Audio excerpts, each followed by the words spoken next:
splat. Stop, let this shit slide and get your lick back. And get your lick back. Get your lick back. If a nigga owe you something, ain't no chit chat. Better stay up out the way, don't get your issue splat. Stop, let this shit slide and get your lick back. And get your lick back. I feel like I'm JX. J-Way. I'm a perfectionist. Adderall got me restless. I'm gone. Run with a wild crew, they get reckless. Young boy, come up off that necklace to the trends. See you, Lee, be the best. Good evening. Happy holidays. Welcome to another episode of Corner to Copa. We are here on a Monday, and you guys know why. We have finally crossed the threshold of the end of the trade deadline, and Scott Harris picked a direction. I will say he definitely picked a direction between buy, sell. He didn't sit still, but yeah, right at the buzzer, we finally got the probably the most notable outside of the Scuba one, the most notable guy that we figured would get moved. And yeah, Casey Mize was traded to the West, same division as Tarek Skubal, so they might actually battle head to head late in the season. But yeah, Casey Mize was traded to the San Diego Padres. Coach, what are your thoughts? Yeah, I mean, Padres were kind of in and out the last couple of weeks. I feel like it wasn't like a week and a half ago. They're like, yeah, we're going to be sellers, but they were closer in their path, wild card, than we were at the time. But I get it. That Padres payroll is bloated. At the top right alone, you got Xavier Bogaerts, which alone has been one of the worst contracts in the last decade.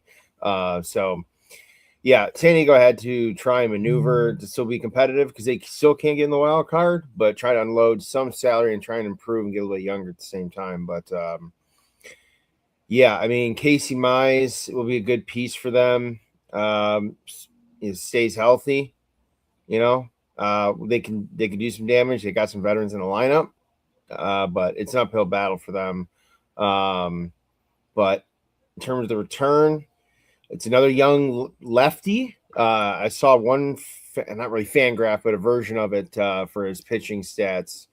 And, he shows a lot of promise, good speed, fairly decent chase and K rate. I think two of the guys in their trades in total encompass that key aspect, high K rate and high chase rate, just because I know if you look at our rotation, especially our bullpen, we have been noted, and you've actually noted it, we not had a lot of swing and miss stuff, especially out of the bullpen. So who knows how many of those pieces that we get back we will convert into high leverage arms that are not starters.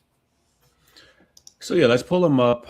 He's actually a name that I did hear about because the Padres farm system is one of the worst in all of baseball. And so, we did manage to snag their number 2 prospect. And I want to say he's somewhere around the top 100. I didn't get a chance to look at him, but pretty cool name, which is probably why he's so familiar to me. But yeah, Cash Mayfield. When you pull up the prospect savant page, his prospect score is very high. He's only 21 years old. He's in high A right now. And yeah, he's a nice arm that you're not going to see for a while, but a decent enough flip for Casey Mize being a rental piece. Me personally, I still think it's maybe 50-50 that we're able to bring him back. I don't know. That's behind the scenes that really knows what the temperature is like. But yeah, I mean, it looks as if he's got a pretty decent K rate, pretty decent whiff rate, and he attacks the zone. He is not walking a lot of guys. The ground ball rate is a little low, and the chase rate is a little low. But he's somebody we can definitely develop.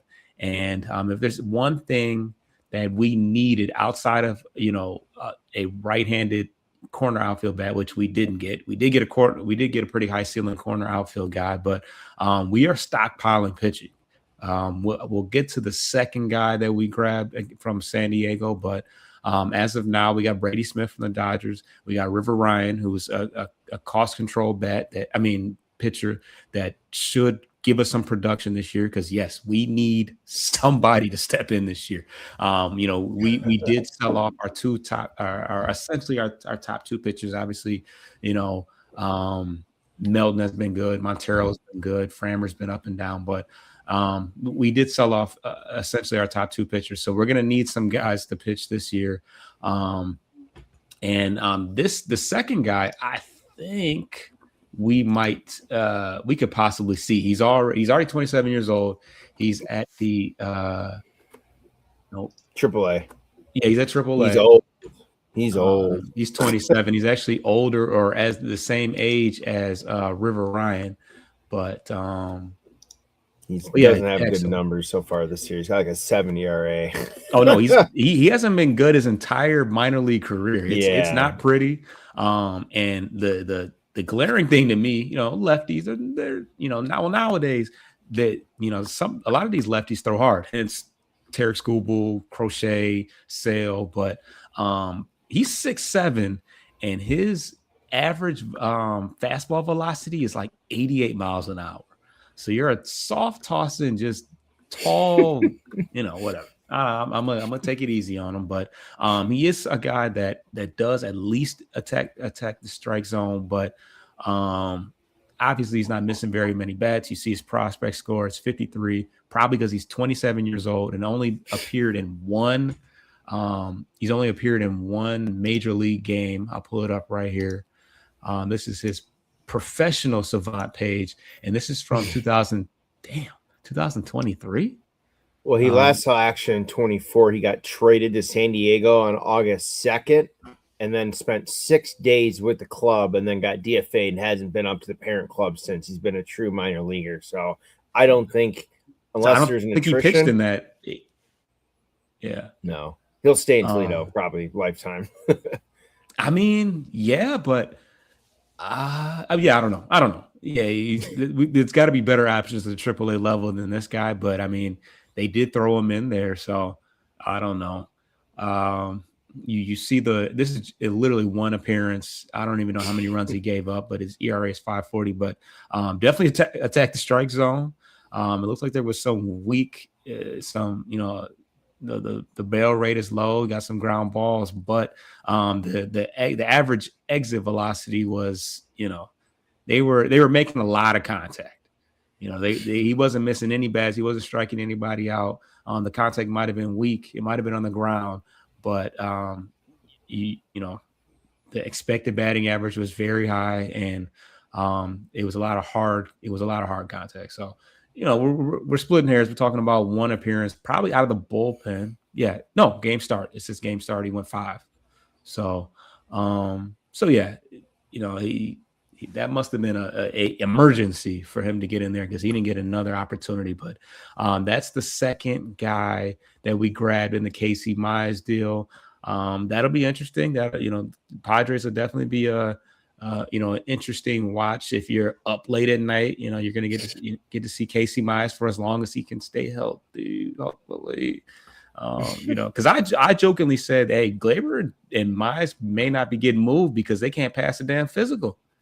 Because they both been in and out of the IL as solid as they've been. So, but yeah, any other thoughts on the, because part of me was like, hey, maybe we hold it, maybe we halfway try to win. You keep a damn good pitcher who, that I would like to think we had hopes of re-signing. But now he's gone. Now we're down, essentially at least 2 of our top 3 starting pitchers.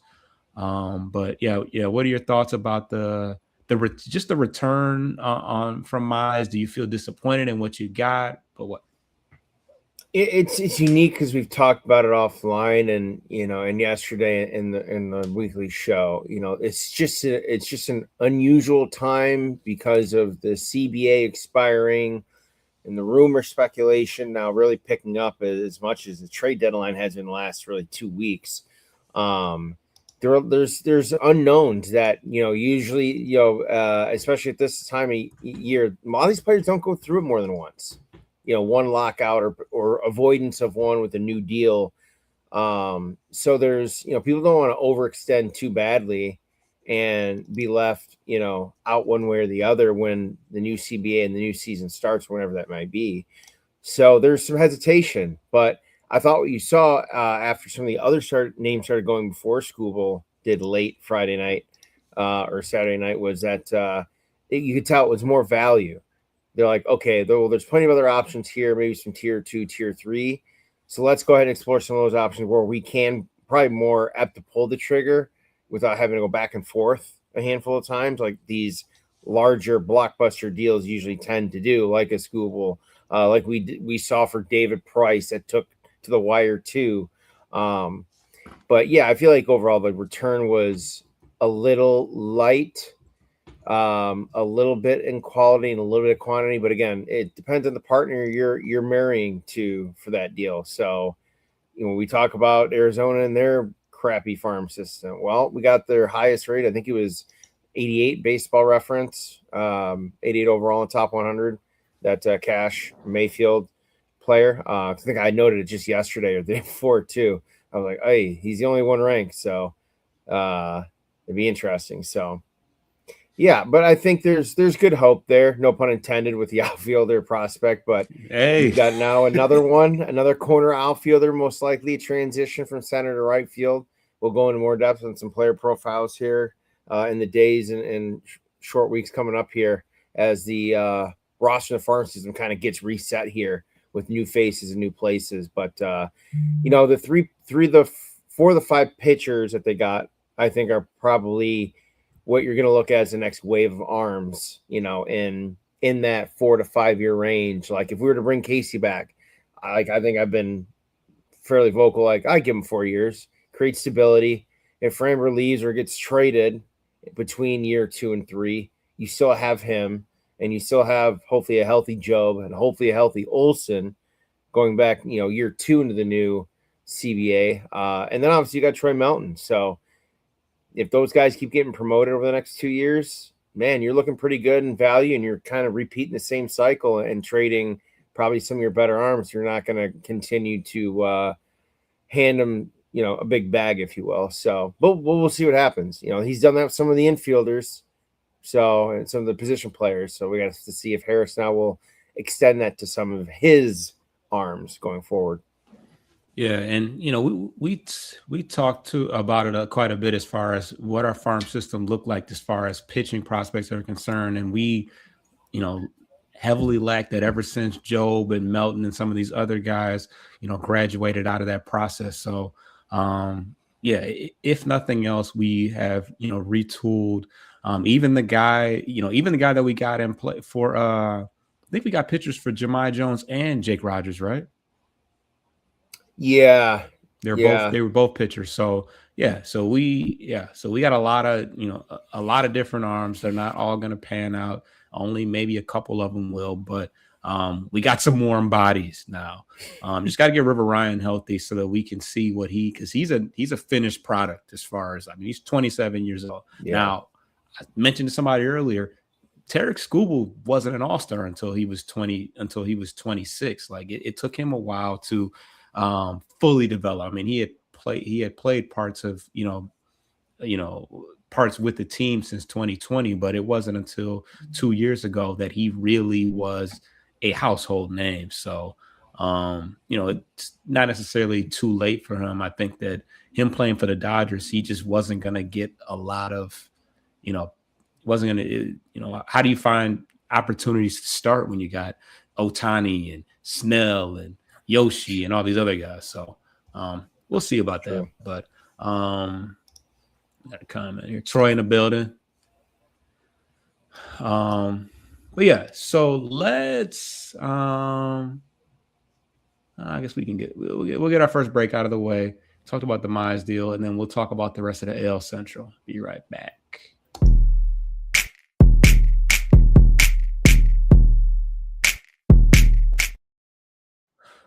All right. Well, it says we only shedded 2 arms. It wasn't a fire sale with our pitching depth. I think we should still sneak in the playoffs. Well, that's kind of what we're going to talk about here. know, maybe that was possible. We're still left with the same bullpen that we had before, which has always been our biggest issue, not so much our starting pitching. So yeah, we're gonna have to score a ton of runs with the bats that we also didn't buy. So that's that. But the AL Central was very busy. I would have bet more money that we would have been the buyers. But unfortunately, it's pretty much everybody else in the AL Central. I think the Guardians probably did the most. I mean, they started a couple days ago with the Bo Naylor deal, but they got a couple guys that I would have loved. At least one guy that I would have loved to have. But They yeah, brought back that Tiger Killer too at the deadline, at the buzzer as well. I don't know if you saw that. you talking about Nathaniel Lowe? Yeah, so you've got Nathaniel Lowe and Lane Thomas back hitting for Lane Thomas Cleveland. came back too? What? Yeah. He Or was that was acquired just 2 or 3 days ago. that was the then one this that was other earlier. Lowe was just today, so it's like great. Just Did Thomas- names from Horror's Pass. Did Lane Thomas go to Cleveland? I thought he went somewhere else. Thomas went to Atlanta. Oh, from Cleveland. KC. Yeah. Well, from Cleveland to KC to he went to Atlanta. So we ain't got to worry about Lane Thomas, He's but getting passed around the AL Central.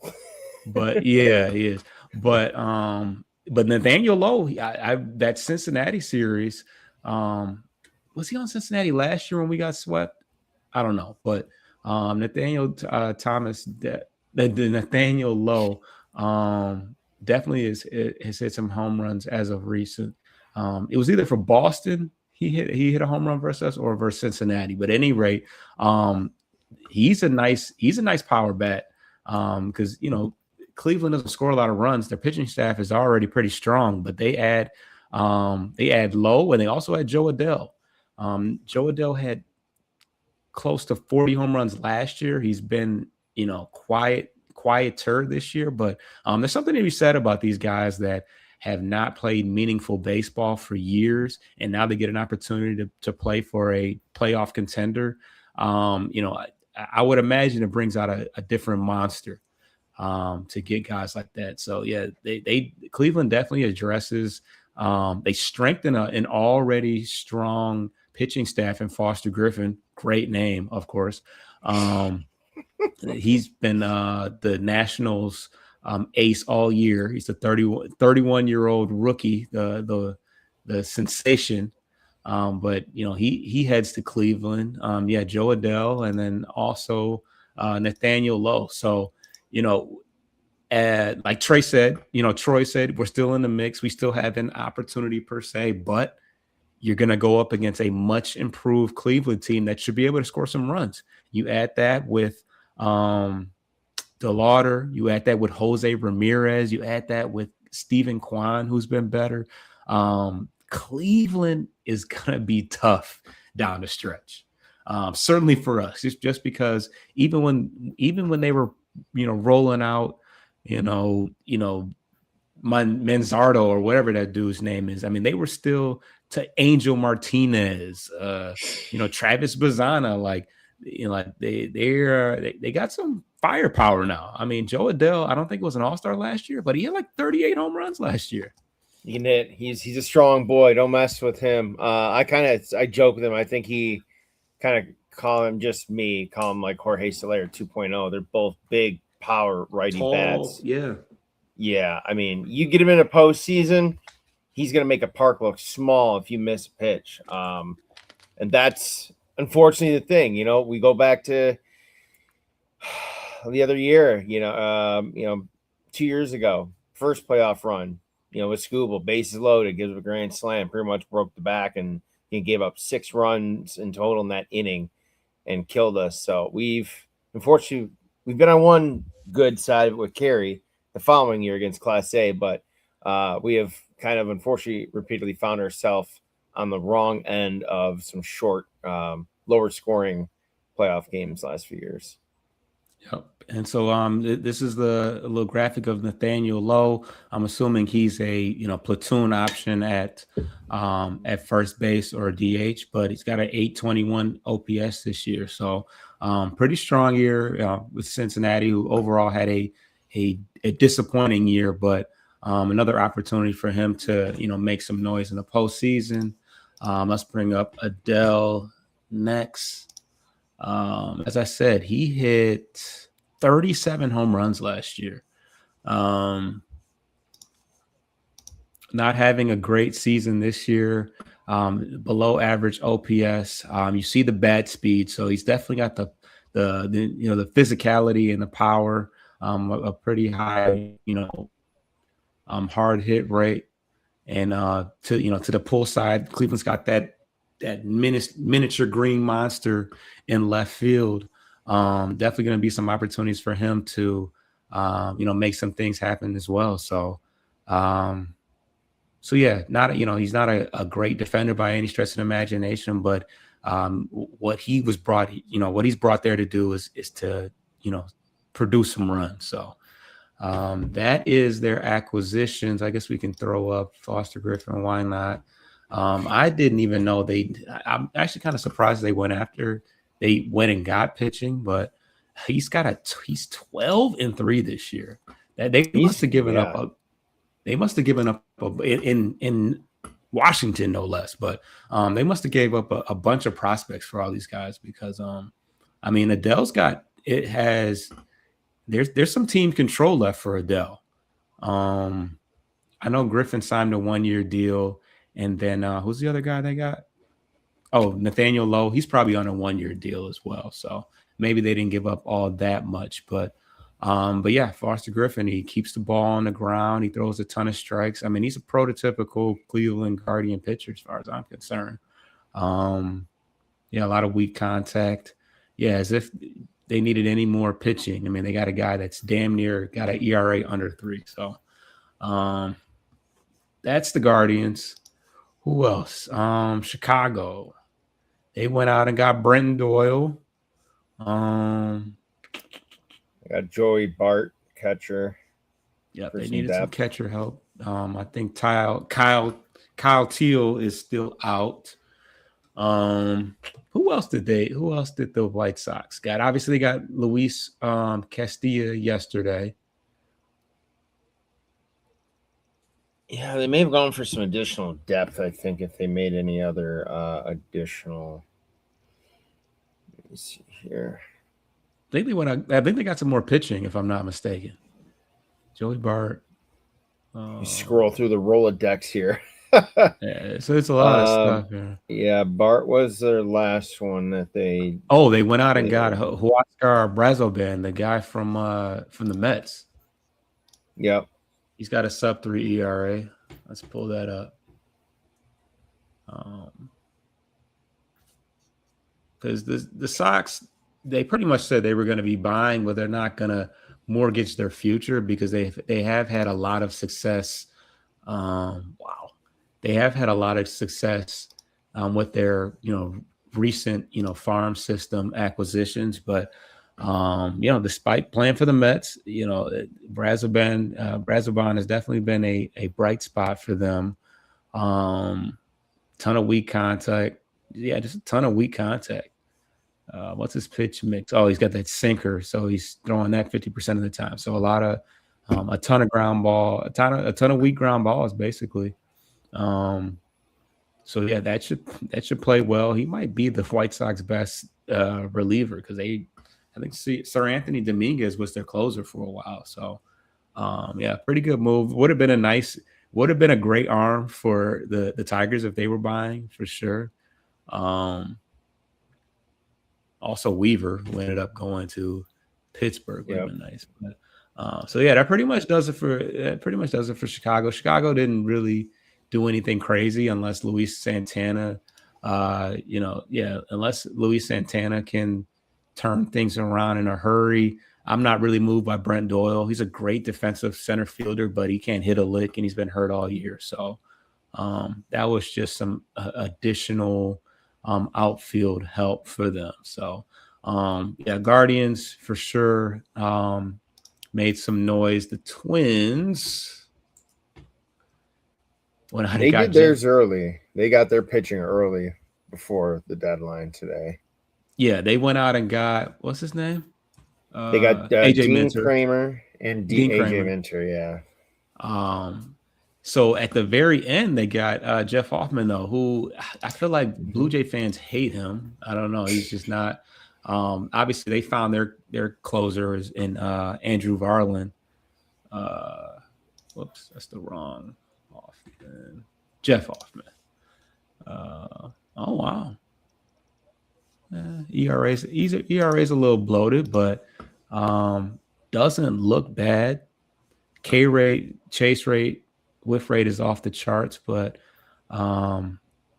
he does tend to walk guys. I don't know. That's not bad. The Twins, I feel like we expect the Twins because they sold off like half their team last year. Correa, Duran, Griffin Jacks.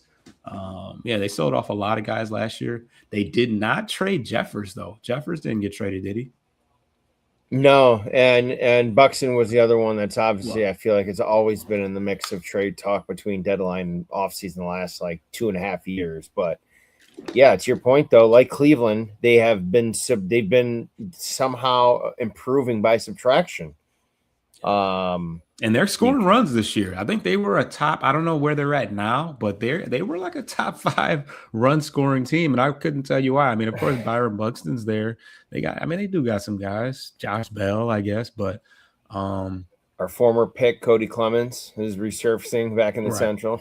Yeah, and don't forget not Kinsler. What's his name? Yeah, and you're talking about Ryan Kreidler. Kreidler. Yeah. Yeah. So yeah, this is AJ Minter, Jeff Hoffman, and Kramer. I mean, they semi bought. Like, can you believe it? The Twins bought this year, and we're selling. Like, I don't know, pretty sad. So yeah, that's the division. Anything that I missed? Obviously, the Royals didn't. They aren't. Yeah, they were sell. They were hard sell, and then it's not like they could have traded Witt or anyone else. They were all they're banged up. I would hate to see this be Salvy's last year with the type of atrocious year the team is having, but not everyone gets to pick how they go out. So, but we'll see what happens here. But yeah, as a whole, I would say, and either if you disagree, jump in and counter, or if you agree, I think as a whole with what the division has done up into the deadline today so far, I think this is pretty evident that, with a couple pieces that Chicago got, and like you mentioned, Minnesota rounding out their starting pitching depth, and Cleveland doing a lot and still right there. I just don't see how Detroit is going to be able to make ground in the wild card, especially with the fact that, as we noted yesterday, 4 of their next series are all against divisional opponents, and I think 6 out of their next 10 are divisional opponents. So they don't see KC much anymore. They just had that quick 2-game, back-to-back weeks of seeing them in multiple series. So you're going to see the best of the best rest, including Pittsburgh twice over, who sneaky Sambayer, couple arms. They're kind of going for it. I don't want to say I think they tried to go all in as they could within reason, but they weren't going to overbid for any of these guys because they know they're probably on a 50-50 chance of getting in. But I'm sure it had to do with something with Skeens internally, like, yo, we got to do something, otherwise I ain't gonna resign here. As far as what the outlook looks for us, I mean, with us trading away 2 of our top starters, that only is going to put more strain on a very strained already bullpen. So might be some ugly ones, tough to say. We're riding high. And the more I thought about the A series, the more I thought about how depleted they are. No Kurtz, no Langoliers, no Rooker, the young guy, Kuroda, who had the smashed testicle. I mean, they are. Wear a cup, bro. Please wear a cup going forward. Yeah, I mean they were very much depleted going into that series. So no surprise that we at least handled our business, because Lord knows we would have crashed out had we messed around and lost that series. But I don't know. Let's. You mentioned Pittsburgh. Let me refresh my memory on who they got, because I know they went out and, because honestly, offense has been good. Starting pitching has been solid. Just like us, they just blew a ton of saves this year. Honestly, that's really what's hurt them. Obviously, they traded away Bednar last year, which didn't help. But one of the names that I was pretty high on, Luke Weaver. They went out and got him for Sammy Stafford. I'm not, I don't know these prospects very well, but I want to say Luke Weaver has a year of control left, if I'm not mistaken. I don't know if he signed a 1-year deal or not, but he does. Yeah. So yeah, they got him straight up for one prospect. So that is interesting. Griffin's having a pretty good year. Luke Weaver's having a pretty good year. Let's see who else they got. Kirby Yates from LA. That was a post buzzer beater. I did not see that until after we went live. That came in about 10 minutes after the hour, or at least 15 minutes after the hour. Yeah, that crept up. I didn't see that one either. Let's see who else. Oh yeah, they got Camilio Doval, who was formerly on the Giants and then traded to the Yankees and now on the Pirates. Got him for 2 prospects. And then I think that's pretty much. They traded away outfield depth. Yeah, Jonathan Rodriguez. I don't know if he's for cash, so I'm sure that he's probably in the minor leagues. But they also traded away Jose Urquidy for Felix Doroteo. So I think that's another minor league guy. So yeah. Three bullpen arms, which is pretty much all they needed. I think some people wanted them to possibly go after another corner outfield because O'Hearn's going to be out for a while, but they can probably. I know they had that one guy, the password. What's his name? The guy that came from Boston with the crazy last name. He'll probably get a lot more. He's got the crazy name. What is it? His last name is Garcia. Let me see. Yeah, Johnston. This guy. Oh, like the JOAA. Yeah. Yes. Okay. I know what you're talking. Yeah. Okay. Yeah. This guy right here. Yeah. He's my headache looking at it. He's in their system. He got traded. What trade was he in? Boston. I don't know who it was. I want to say it was a pitcher though. But yeah, they do have he's still a prospect that's got some pretty decent upside, although in 47 at bats he hasn't been great. Yes, June. Mize is gone. Traded at like what? With 10 minutes to spare or something like that? Not even. It was like a minute after 6 o'clock it came in that he was traded. Yep. Him and Gage Workman going to San Diego. Oh yeah, we didn't even talk about Gage, the long time minor league prospect. Finally got some burn this year, hit a couple home runs, but definitely somebody that I can root for moving forward. We got 2 prospects back. We got the Padres' number 2 prospect, and then some old guy that's in AAA that hopefully never sees the light of day. If he does, something bad, something terribly wrong would happen. But probably make a hell of a basketball player because he's like, what was he, 6'8", 6'7", 6'8"? 6'7", yeah. But June, the pitching, the younger 21-year-old lefty prospect, depending on what look you're looking at, I think he was rated anywhere between 55th and 88th, but I think Baseball Reference had him 88th overall in the top 100. So at least we got one top 100 back. That was my only downfall with Scooble. Looking at that, like, okay, then it's probably going to be a little light on Mize. And I think that was pretty much right in the same pocket, if you will. Yeah. Okay. So we got the Pirates out the way. Oh man, gotta talk about this one, right? Well, yeah, let's talk about Boston. Yeah, that whole division, man. You know, the only team that wasn't really active. I mean, the Yankees made a couple trades, but the biggest one was what yesterday, Garcia. Yeah, Luis Garcia, which is actually I think that the biggest issue with them, well, initially the biggest issue was the fact that they really needed righties. Obviously, Judge is gone for the foreseeable future, but they got Jazz, they got Bellinger, they got Ben Rice, they got Wells, they got all these lefties. So Luis Garcia is just another lefty bat, a big lefty bat, but they also addressed that by getting Helio Ramos, a guy that we talked about a little bit. But yeah, he's a guy that's going to provide, some pop from the right-hand side in the outfield. They have a lot of injuries right now in the outfield. Like I said, Bellinger, Judge. Who else is out in the outfield? Well, I mean, a big Stanton, righty bet I is guess. Giancarlo Stanton. Yeah, I was gonna say Yeah. he's missed most of the year, but Yeah. he's missed. I think they said he hasn't had a healthy year since 2022. So Yeah. So not a lot of pop from the right-hand side, but they did go out and get Helio Ramos. They weren't able to make that big splash to upgrade their catcher position. Hunter Goodman is still a Colorado Rocky for the foreseeable future. But yeah, so the Yankees did what they did.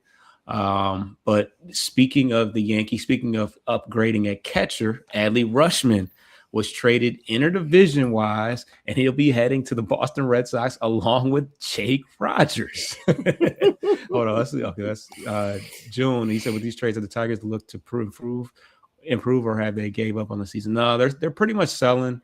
yeah, they're pretty much selling, and with Cleveland and Chicago getting better via the trade deadline, it's going to be that much more difficult to compete with them. But these are future moves for the most part. We stocked up on pitching. We got a high upside corner outfielder. So yeah, but the only saving grace I'll say is that starting pitching is something that we do have in a semi surplus. So that might keep us afloat a little bit, but it's going to come back to that bullpen because, now Kenley JV Jansen can get more than one start. JV can get more than one start just out of It- necessity right now. there's some availability for JV. It looked a little crowded, but that's one guy I forgot about. No, Here's my question. I get what you're saying. Now that we kind of know the landscape here, they didn't address the bullpen, which we knew would be their biggest indicator if they were serious about let's make a run. We may not win it, but to hell with it. Well, there's an indicator. It was the bullpen. Maybe a bat if they had gotten, Chip Torres out as well on the flip side of that. But now that we know that they decided not to, it feels like a lot of these teams that were fringe that were ahead of us, even Orioles were ahead of us before that series last week at home. There were a lot more fringe teams that were sellers before we really committed even to Skubal to a degree. And then after Skubal, it was like Texas, who was a game out.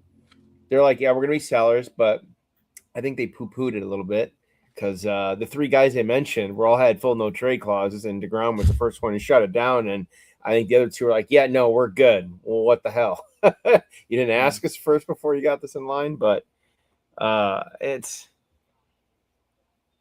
I don't know. I just sure the offense is fun, but do you think this team really has a chance to get in?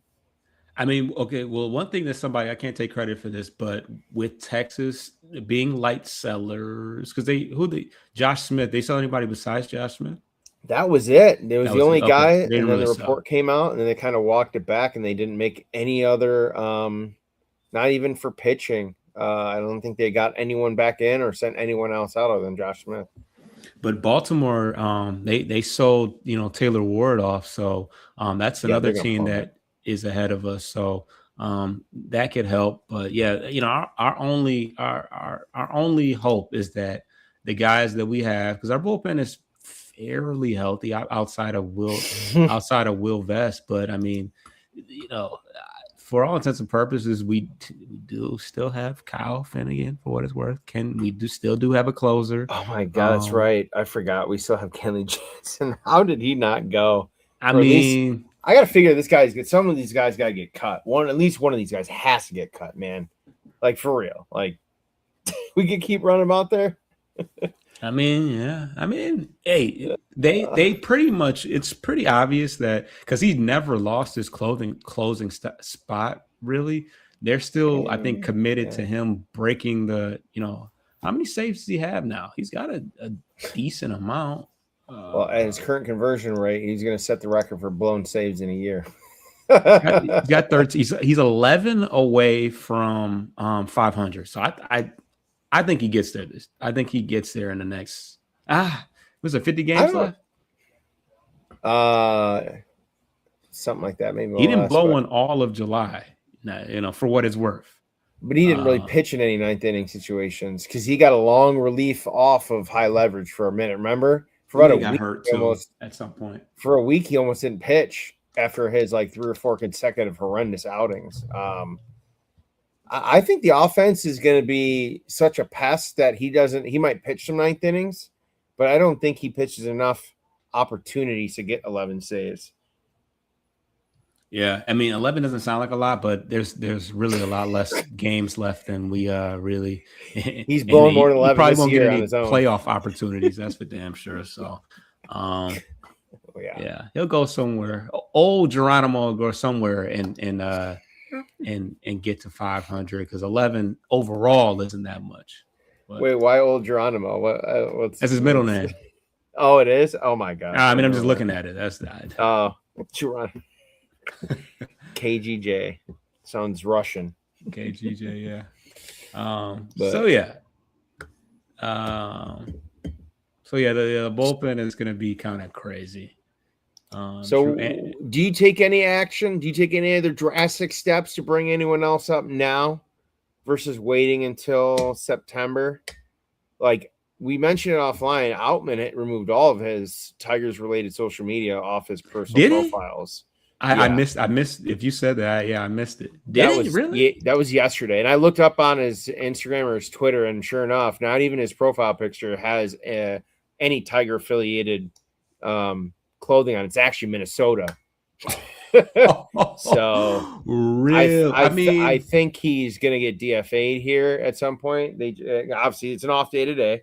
Based on McGonigal's Instagram, the boys are out on the golf course like tea time right after the trade deadline.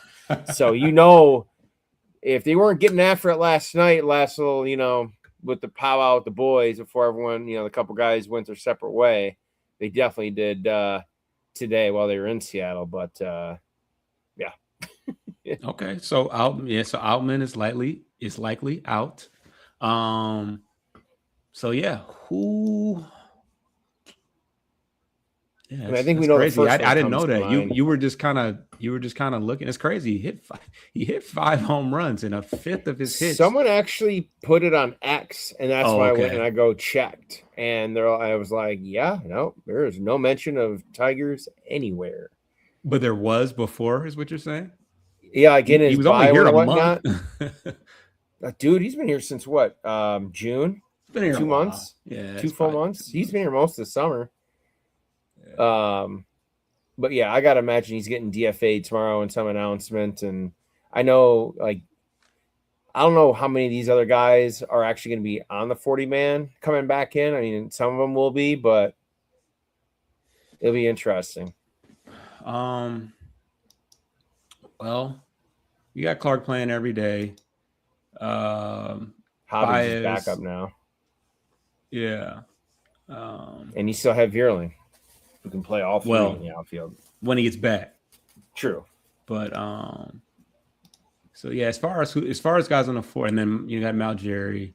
As far as guys that are on the 40, maybe when's Carpenter coming off? Is that soon? Yeah, McKinstry's an outfielder too. He's been playing a lot of corner outfield, so I feel like he'll transition more to infield once Vierling comes back, or Carpenter, whichever one comes back first. I think you'll see that transition, especially if it's Vierling. If he comes back, there's no reason for McKinstry to stay out there.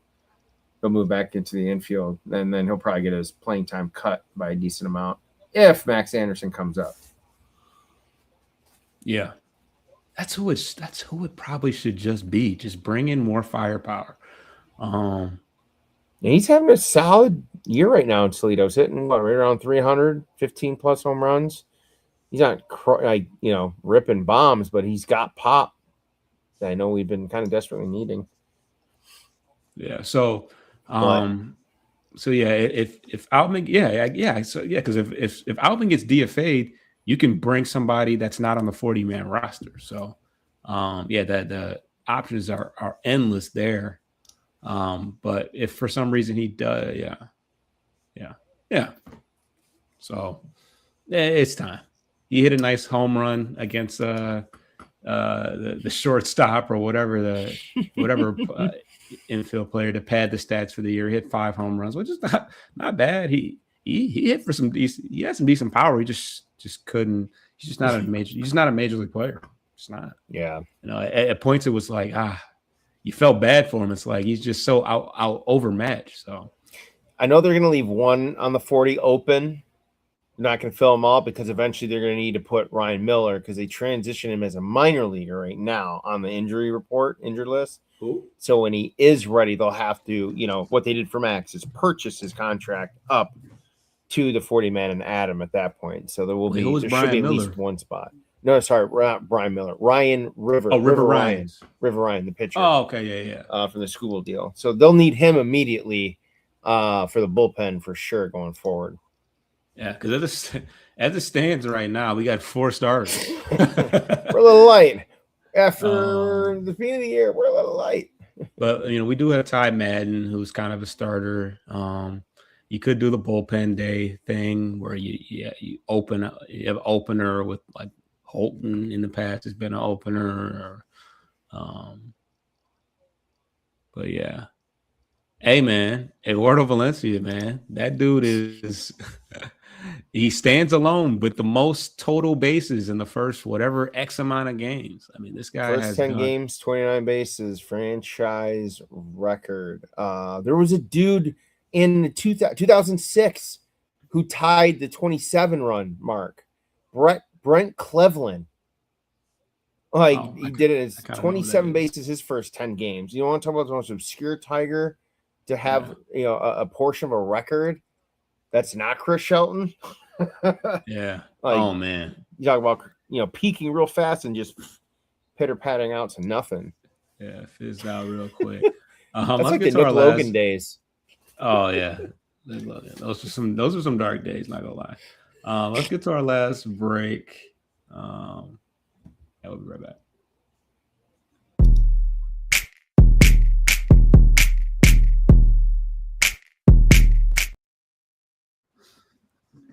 All right, so we talked about a lot. We kind of talked about what the roster is going to look like without Scooble and Mize.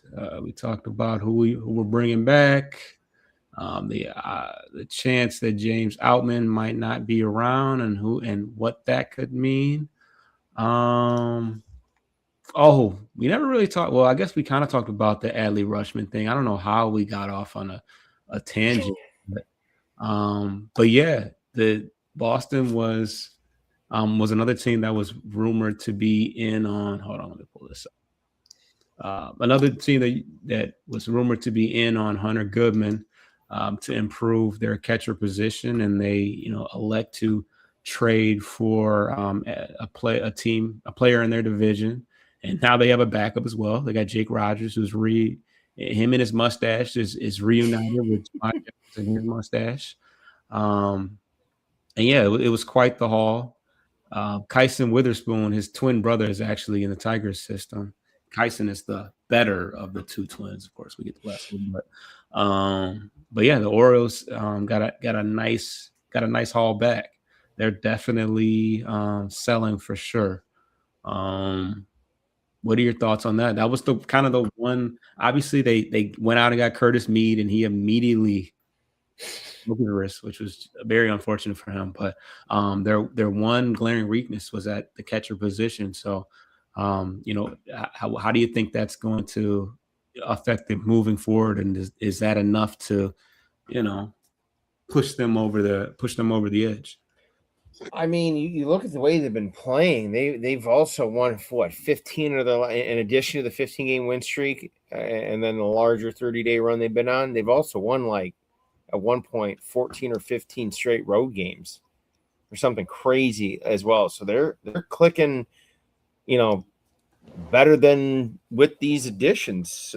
So we'll see, as long as it doesn't, rupture the chemistry a little too much. Sometimes it takes a little bit of acclimation, getting in the lineup. So we'll see. But I mean, Contreras is not a bad catcher at all.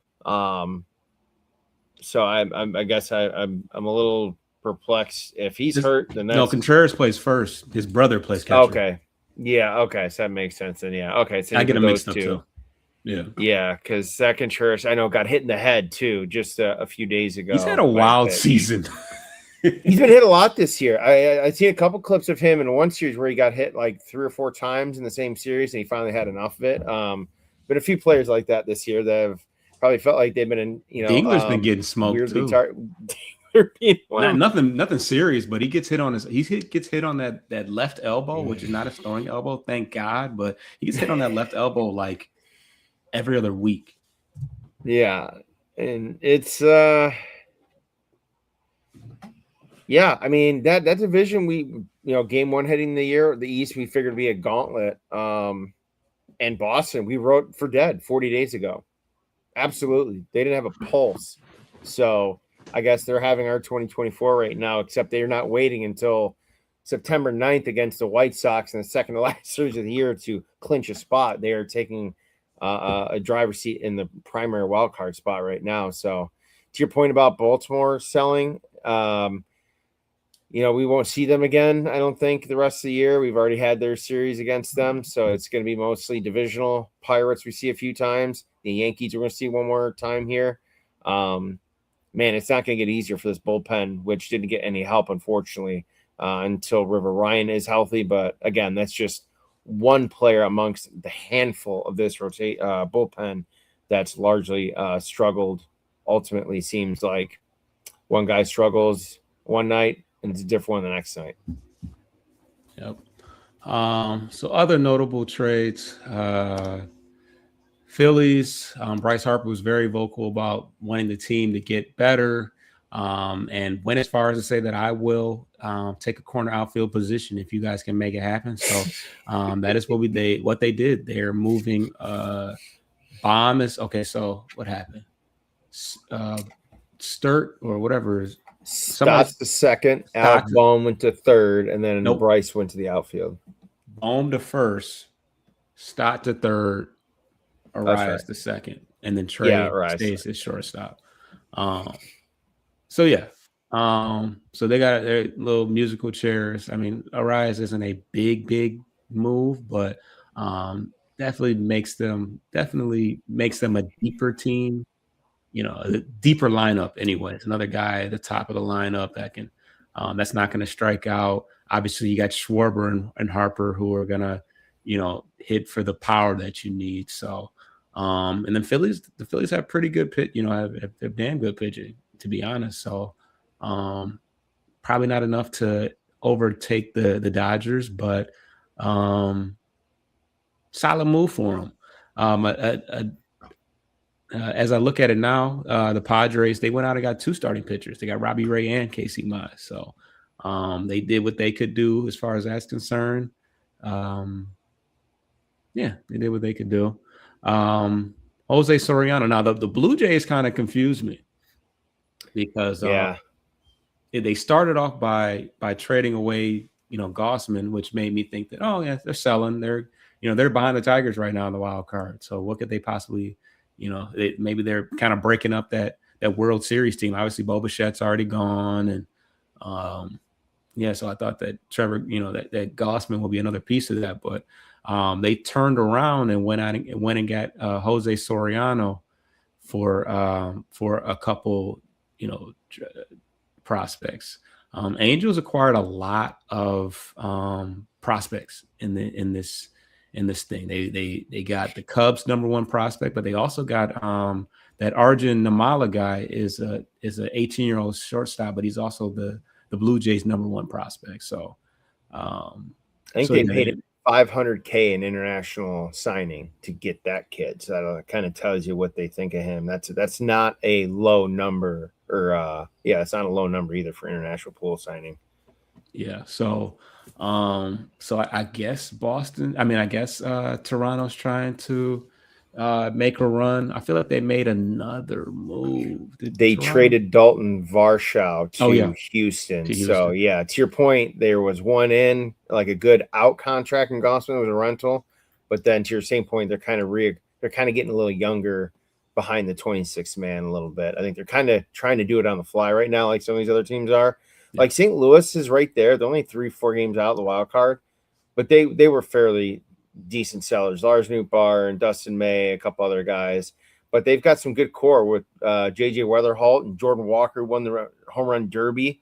They're coming around after having a horrible year last year. Mason Lynn, yeah, they're young and fun. So they're about another 2 year away from kind of rising up, if you will. I think they kind of look over and I see they're probably along the same line as the Pirates, although I think they've overexceeded a little bit this year, but that's kind of splitting hairs. Brewers went for value. They went for value. A lot of arms, a lot of starters, right? Yeah, they were the biggest thing they were looking at was another starter for Mize, and obviously we thought Scuba would be in there in the mix. He probably was. And allegedly, and I don't know about you, I know we're pushing up an hour here, but briefly, allegedly too, that the offer the Brewers made just paled in comparison to the Dodgers. And since they were stark about Meade not being involved in any trade, I think that pretty much Detroit was going to just look at it out of respect and kind of be like, well, right in the garbage bin. And so, I mean, I think that's another situation where Boris kind of cooked us, where they said, oh, his preferred spot is LA. Gosh. So it's like, why would, if I'm Milwaukee, why would I give up a top prospect for a guy that wants to be the furthest thing from? I mean, if you want to go to LA, ending up in Milwaukee, it's just like, I mean, yeah, it's not even on the radar. So they just say, yeah, we'll just tuck our chain on this one. But they did go out and get Antonio Senzatela, which is a name that another hard throwing guy from the Rockies that I had my eye on. So they went out and got him. They got Dustin May and Jojo Romero, and Jojo Romero's having a pretty good year. Playoff guy, long time Blue Jay. He's been around for the playoffs a few times. And then previously we already kind of talked about it. They went out and got Cody Heyer and Bo Naylor. So Lance McCullers. That was early. That was one of the first. That was the first probably trade deadline. And the Astros brought back Jaden Fielder, Cecil Fielder's son. So not Cecil, Prince's son. Cecil's grandson. Yeah. But yeah, the Houston. But speaking of Houston got Varsho. They definitely needed some help in the outfield, lefty help in the outfield. Spencer Arrighetti. So yeah, he was also with the Angels, if not mistaken. We beat him up a handful of times. Anything special, but I think on the flip side, I think a team that I think took an L because of inactivity was and a quality activity was the Braves. They didn't get a single starting pitcher. Anything? They traded Eli White, backup catcher, out to the White Sox. I thought it was, or somewhere else. But yeah, they made a couple small, like very micro moves, but nothing really moved the needle. So, which is kind of crazy because their pitching depth was a little banged up. Strider's back on the IL, and Tyler. I guess I forgot they got Tyler Mao. Yeah, but that's a low level. Like that's not. Tyler Mahle's been around for a minute. Wasn't he a long time Cincinnati Red starter out of the gate originally, if I'm not mistaken, back with Trevor Bauer and who was a longtime first baseman, Joey Votto. So I think it was kind of a low level, risk trade, if you will. But yeah, because they're second behind Actually, no, third.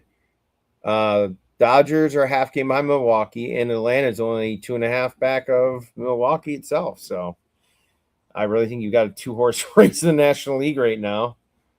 But do you think that because they have obviously Spencer Strider is hurt. Who else do they have hurt pitching wise?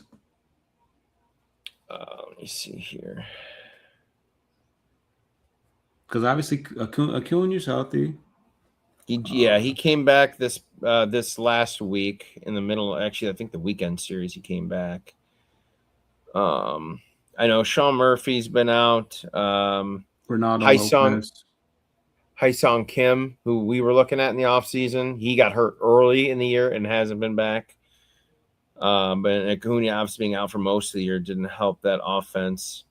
I don't know if Sean Murphy's going to come back. He's been on the 60-day. Robert Suarez. Yep. Yeah, it says Sean Murphy 60-day IL with a and Ardolitz Garcia. Well, remember they lost Jerks and Profar before the year even started with the permanent 162 game ban for PEDs. Right. Violation number 2 for him. So yeah, no Profar, no Acuna in that outfield. That's some good power right there between the two of them. So yeah, it says Swellenbach is targeting September, which is kind of like they said Strider's out for the rest, potentially missed the rest of the year. Ronaldo Lopez is going to be back mid-August, so they do have a couple pitchers coming back. Hassan Kim could come back soon, but I don't think he's really having a good season. So yeah, this might be viewed as a missed opportunity. They could have very well got Mize for the right ticket, but I think that we got decent. I think we got decent return, and maybe the Braves just didn't want to part. I mean, if we got the Padres' second pick, and he's a top 100, Braves probably weren't trying to part with that. So yeah, but they did get Lane Thomas. They did add some depth to their outfield. We know what he can do in the postseason. Yeah, pretty much covered. We pretty much touched everything for the most part. Certainly all the significant ones. Parting words. Obviously, we already talked about who the Tigers got coming up and what they got going on. Any closing remarks? I think overall, I'm not disappointed, but I'm not like jumping for joy either. I think Harris did what he needed to do at the minimum.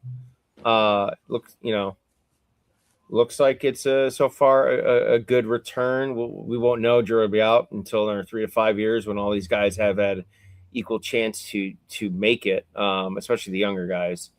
But yeah, obviously this team is not playing for the playoffs seriously with this approach and not helping the bullpen. So it'll kind of be interesting to see what happens here. Does Job get a lot of innings early coming back? Is it something you risk? How many starts do you give JV for a swan song before it looks like he really can't wake up out of bed the next day? So there'll be some interesting things. And then Jack Flaherty eventually will. I'll not for the next week or so. It didn't seem like from Hinch's comments this past weekend, because I think he comes back. He's eligible on the 12th, but he's expected to be out later than that. So we'll see. I think he's going to get some waiver wire claims here, like he did last year, over the next couple weeks. Try and plug in some spots temporarily. But hey, I think the one thing is the pitching we do have, the starting, we'll focus on, and then the adjusted lineup over the last few days with Max Clark and McGonigal and Valencia. So at least will be entertaining to see going forward. So I just don't know where. Hey, we still got Glaber too. Yeah, I literally I don't know where he fits in, because if you're trying to win, you got to have Hayuli in there, because Hinch was fairly up front. Glaber's not 100%. If he can't even bat every day. That's why he's only fielding once out of 3 or 4 games that he's in. So that's another thing you got to factor in. So, but I thought he'd get moved, but my guess with his price tag of over 22 million, teams I'm sure were like, hey, we want you to eat half of this year if we're going to take him. And Harris was probably like, yeah, I don't think so. Yeah, that's we'll keep him, I guess. Yeah, so that'd be the only detraction of Max Anderson not coming up, would be the fact that Glaber would be blocking that now almost indefinitely for the rest of the year. Yeah, so Leo probably platoon with Colt Keith, I would think, at third. Also play the field at second when Glaber isn't in the field. But yeah, that's not my job to figure all that confusing shit out. I would say I'm happy with what we got in return for the 2 expiring contracts that we got rid of. The only disappointing thing is how much Chicago and Cleveland tried to accomplish, because that, Joe Adele last year would have been, it would have been pretty expensive last year because he was having a 38 home run season. But a power bat in the corner last year would have fed families. So yeah, the fact they went out and got Nathaniel Lowe, Joe Adele, and whoever the last person that I can't think of at Cleveland went out. Oh, and then Foster Griffin. Like, they did a lot.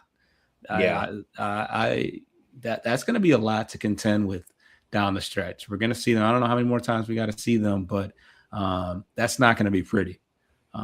Chicago did less, but Chicago is already in first place and already kind of had their team. Their nucleus is there. They just they just weren't willing to part with their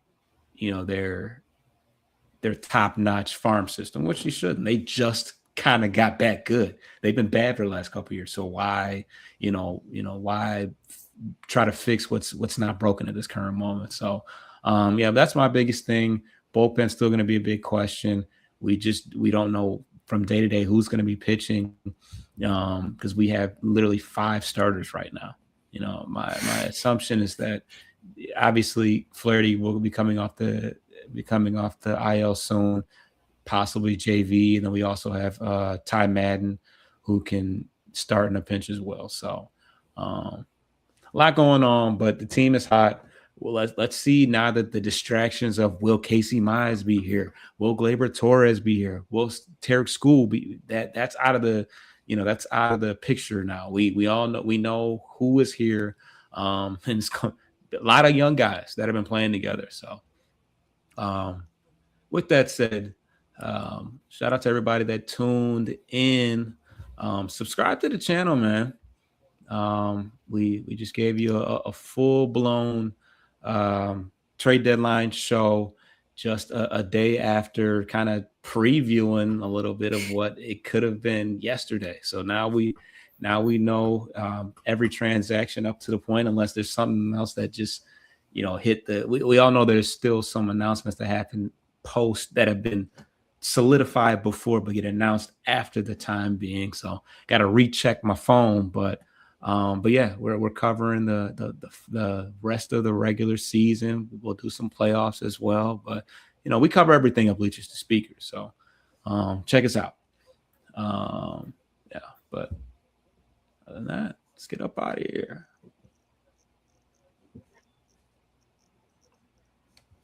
Get your lick back. If a nugget owe you something, ain't no chit chat. Better stay up out the way, don't get your shit splat. Stop, let this shit slide and get your lick back. And get your lick back. Get your lick